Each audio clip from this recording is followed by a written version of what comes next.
Reform, perform, transform इसमें विश्वास रखती है। और आज अगर देश को विकास इतनी तेज़ी के साथ बढ़ रहा है, India is the fastest growing economy in the world.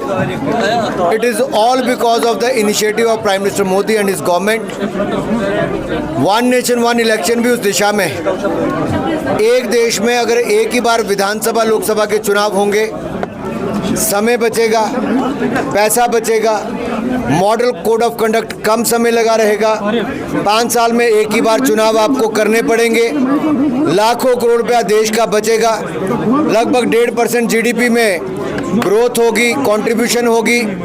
और जो हमारे एम्प्लॉयज़ हैं, टीचर हो, पैरामिलिट्री फोर्सेस हो, गवर्नमेंट एम्प्लॉयज़ हो, ये सब अपना अपना काम कर सकते हैं। पैरामिलिट्री फोर्सेस अपना सिक्योरिटी का काम कर सकती है, टीचर पढ़ाई का काम कर सकते हैं, अधिकारी अपना इम्प्लीमेंटेशन का काम बेहतर कर सकते हैं।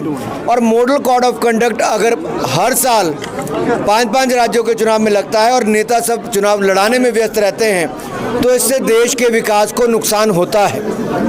इसलिए हमने कहा है कि ये पहली बार नहीं, 1952 से लेके 1967 तक, 1952 से लेके 1967 तक वन नेशन वन इलेक्शन होता था। पार्लियामेंट और विधानसभा के चुनाव इकट्ठे होते थे, लेकिन बार बार जिस तरह से कांग्रेस ने सरकारें गिराई या अन्य कारणों से गिरी, उसके कारण अलग थलग पड़ गए राज्यों के चुनाव। अब समय आया है एक राष्ट्र एक चुनाव करने के लिए। इलेक्शन कमीशन ने कई बार कहा, इंदिरा जी की सरकार में 1983 में कहा, 1999 में लॉ कमीशन ने कहा, अब हाई लेवल कमेटी ने कहा, बहुत सारे राजनीतिक दलों ने कहा कि एक राष्ट्र एक चुनाव होंगे तो ये राष्ट्र हित में होगा, इससे देश का भला होगा। ऑपोजिशन आपको लग रहा है कहीं ना कहीं कॉन्फिडेंस में आना चाहिए अगर इतने देश का वातावरण ऐसा बनेगा कि विपक्ष की मजबूरी हो जाएगी एक राष्ट्र एक चुनाव करवाने के लिए। देश की जनता सवाल पूछेगी कांग्रेस के नेताओं से, विपक्षी दलों से, कि क्यों डरते हैं चुनाव लड़ने से एक साथ, क्यों एक साथ चुनाव नहीं करवाना चाहते। जनता पूछेगी। अगर जनता का समय बचता है, नेताओं को और अधिकारियों को काम करने के लिए ज़्यादा समय मिलता है, मॉडल कोड ऑफ कंडक्ट सारा साल नहीं लगा रहेगा बार बार राज्यों में, और देश का पैसा बचेगा, व्यापारियों को भी बार बार चंदा नहीं देना पड़ेगा, बच्चों की शिक्षा और स्वास्थ्य पर पैसा खर्च होगा, तो इसका विरोध कांग्रेस और अन्य दल क्यों करते हैं?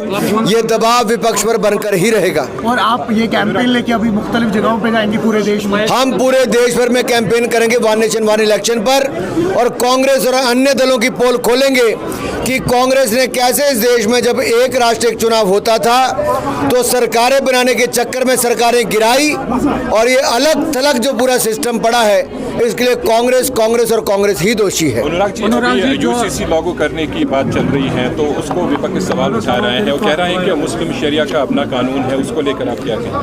हर राज्य अपने अपने आधार पर यूसीसी उत्तराखंड लेकर आया है, कई अन्य राज्य इस पर चर्चा कर रहे हैं। राज्यों की अपनी इच्छा है, अगर कोई लाना चाहता है तो लाए, इम्प्लीमेंट करे। और भारतीय जनता पार्टी ने जो पहले दिन से कहा, हमारे इलेक्शन मैनिफेस्टो में, संकल्प पत्र में आप देखेंगे तो अगर हमने धारा 370-35 से हटाने की बात कही थी, राम मंदिर बनाने की बात कही थी, ट्रिपल तलाक पर कानून बनाने की बात कही थी, राम मंदिर के साथ साथ अब सीए अमेंडमेंट बिल लाने की बात कही थी, हमने वो सारे काम किए। और भाजपा जो कहती है वो करके दिखाती है। स्टेटहुड को लेके कुछ जम्मू कश्मीर को स्टेटहुड मिलेगा, ये नरेंद्र मोदी जी का वायदा है, भारतीय जनता पार्टी का वायदा है, और सही समय पे जल्द से जल्द मिलेगा। वक्फ बिल को लेकर आखिरी सवाल उठा रहे हैं, सुप्रीम कोर्ट पे गई है, तो क्या कहेंगे? मैं एक सवाल आपसे करना चाहता हूँ, यहाँ पे वक्फ की कितनी प्रॉपर्टी पर अस्पताल बने हैं, कितने स्कूल बने हैं, कितनी यूनिवर्सिटीज़ बनी हैं, कितने स्किल सेंटर बने हैं? बना है कोई? क्या बना है कोई?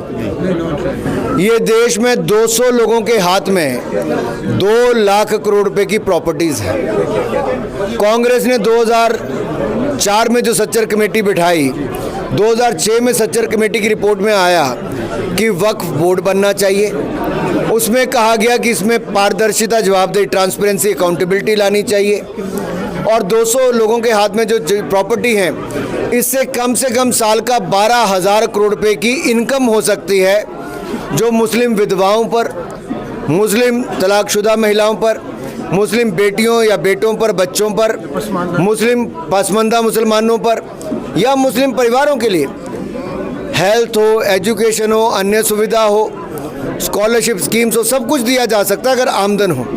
लेकिन अगर 200 लोग अपनी मर्जी से ज़मीनें बेचते जाएंगे और पैसे कमाएंगे, और 2013 में कांग्रेस ने अमेंडमेंट लाकर ये कह दिया था वक्फ बाय यूज़र के माध्यम से कि आप किसी प्रॉपर्टी को कह दो कि ये वक्फ की प्रॉपर्टी है, तो जिसकी प्रॉपर्टी है उसको जाना पड़ेगा वक्फ ट्रिब्यूनल में बताने के लिए कि उसकी कैसे पूरे कागज़ लेके वक्फ को सबूत नहीं देना है। इसमें कितने हज़ार मुस्लिम परिवारों की ज़मीन पर कब्जा वक्फ ने कर लिया है। अरे दुनिया भर के मुस्लिम देशों में वक्फ नहीं रहा। मैंने पार्लियामेंट में कहा कहीं नहीं है। सऊदी अरेबिया से लेके, यूएई से लेके, पाकिस्तान से लेके अन्य देशों में देखिए साहब कहीं पे नहीं है। ये भारत में वोट बैंक की राजनीति के लिए किया जा रहा है और इसमें मुस्लिमों का भला नहीं हुआ, मुस्लिमों का नुकसान ही हुआ है। गरीब मुसलमान को कुछ नहीं मिला है और नरेंद्र मोदी जी की सरकार ने गरीब मुसलमान या हर मुसलमान को देने के लिए ही वक्फ बोर्ड बनाने की ये कानून पास करवाया है। Thank you.